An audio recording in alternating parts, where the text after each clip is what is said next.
Maghihintay na lang ako sa mga taong handa akong bigyan. O siya, saglit lang po ha. Babalikan ko po kayo.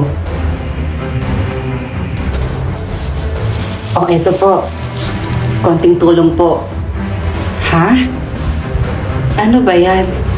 Pagkain po yan. Kanina kita mabibigyan ng pera ha? Kasi sapat na yung kinikita ko para sa pang-araw-araw namin na gastusin. Napakabait mo talaga. Maraming salamat ha.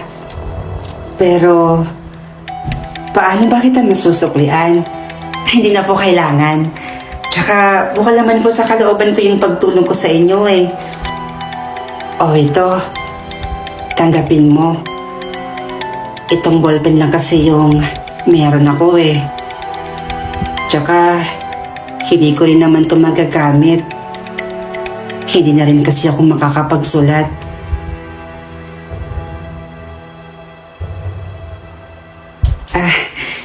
Sige po. Tatanggapin ko. Salamat po. Basta tandaan mo ha. Ingatan at gamitin mo yan sa mabuti. Sige po. Gamitin sa mabuti. Ang weird naman.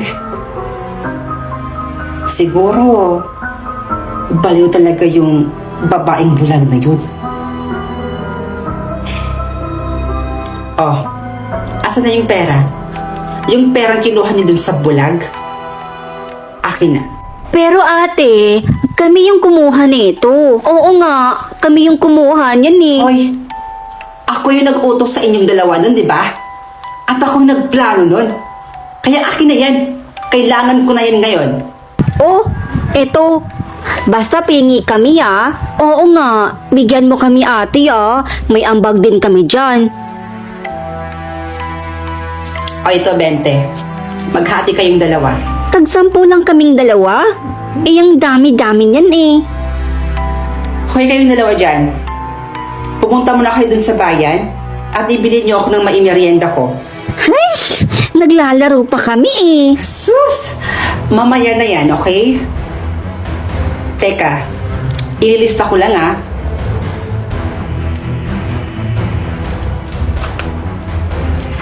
Burger, fries, milk tea, Hala, bakit ang daming pagkain dito sa lamesa? At puro fries at saka milk tea pa.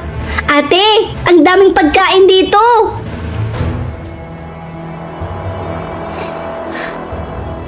ang daming pagkain. At halos ito yung mga nilista ko kanina ah.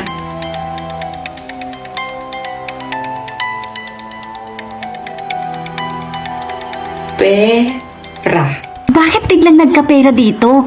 At ang dami-dami pa. Oo nga no, mayaman na pa tayo neto. Ayos pala tong ballpen na to ah. Magic. Magagamit ko tong ballpen na to sa mga taong nang bully sa akin. And more monies to come. Mga bata, dito lang kayo sa bahay ah. Magsha-shopping lang ako. O sige ate, basta pasalubong ah. Diba sabi ko, gamitin mo yan sa mabuti. Oops! It's too late. Salamat sa ballpen. Nako, ako nga dapat yung magpasalamat sa iyo eh. Kasi dahil sa pagkagahaman mo, mawawala na sa akin ang sumpa. Kaya mag-iingat ka ha. Whatever.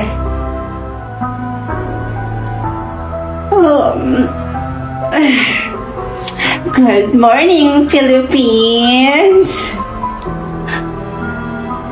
Ha? Bakit ganun? Bakit hindi ako makakita? Salamat. Kasi dahil sa kasakiman mo, nakita ko ulit kung gaano kaganda yung umaga.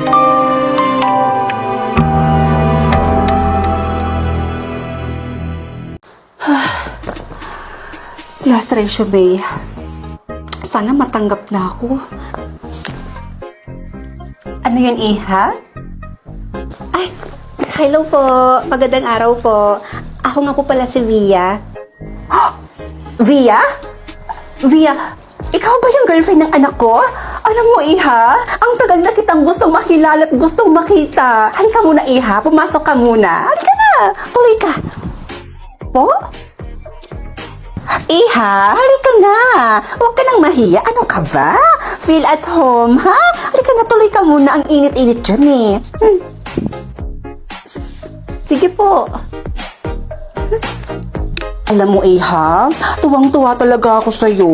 Kasi dahil sa'yo, muli kong nakita yung anak kong umingit eh, tsaka nag-gym. Yun kasi yung madalas niyang ginagawa kapag wala siyang trabaho. Simula kasi mawala yung daddy niya, hindi na niya ginagawa lahat ng yun. At bilang nanay, nalulungkot ako na makita siyang palaging malungkot. Buti na lang talaga at nakilala ka ng anak ko at dumating ka sa buhay niya. Ma'am, siya nga pala, Iha, may ipapatikim ako sa'yo. Teka, ayun, ito Iha, tikman mo to. Alam mo ba, paborito ito ni Kian. O ito, tikman mo, dali.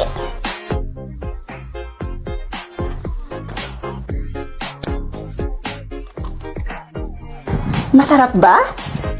Oho, masarap ho. Saan ho gawa ito? Gawa yan sa almonds. Paborito yan ni Kian.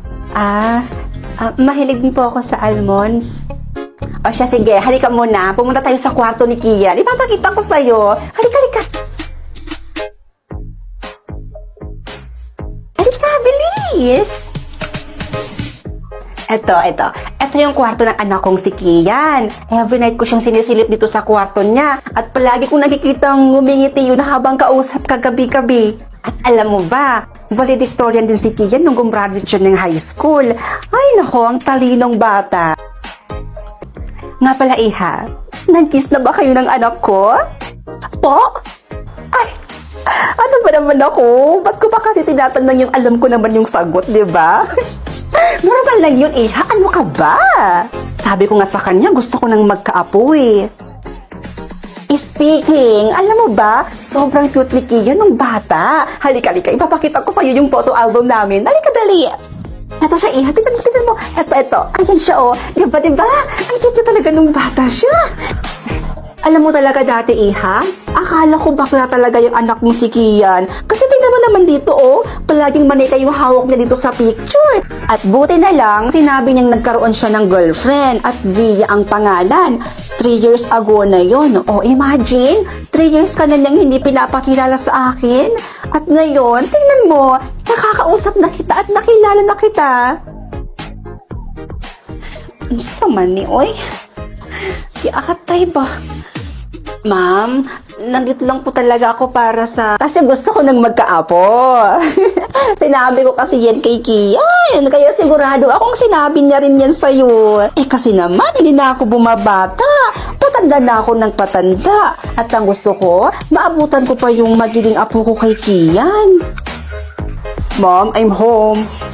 Nandyan na yung future husband mo, ha? Ay nako, sigurado akong magugulatin na makita kang nandito. Halika, puntahan natin siya. Ate, ano nang gagawin ko? Nandito lang naman ako para mag-apply ng katulong eh. Uy, hi anak!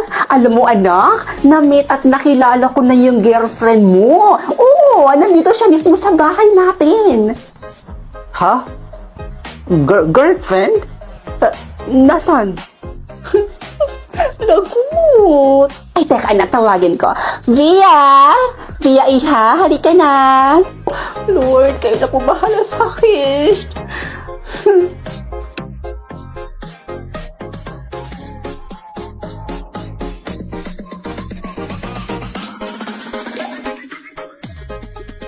Hehe.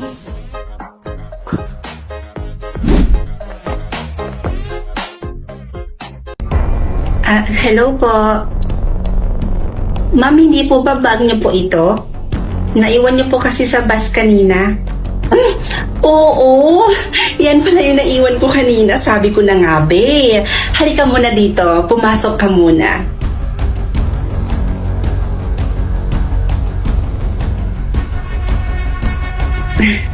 baka nagugutom ka. Gusto mo ba ipaghanda kita ng makakain? May mga niluto pa ako dyan, kakaluto ko lang. Ay, huwag na po kayong mag-abala, ma'am. Okay lang po ako. Hindi naman po ako nagugutom. Alam mo, ang swerte ko. Napakapalad kong tao dahil ikaw ang nakakita ng bag ko na yan. Alam mo, wala talaga akong masasabi sa'yo, kundi ang bait-bait mo. Sa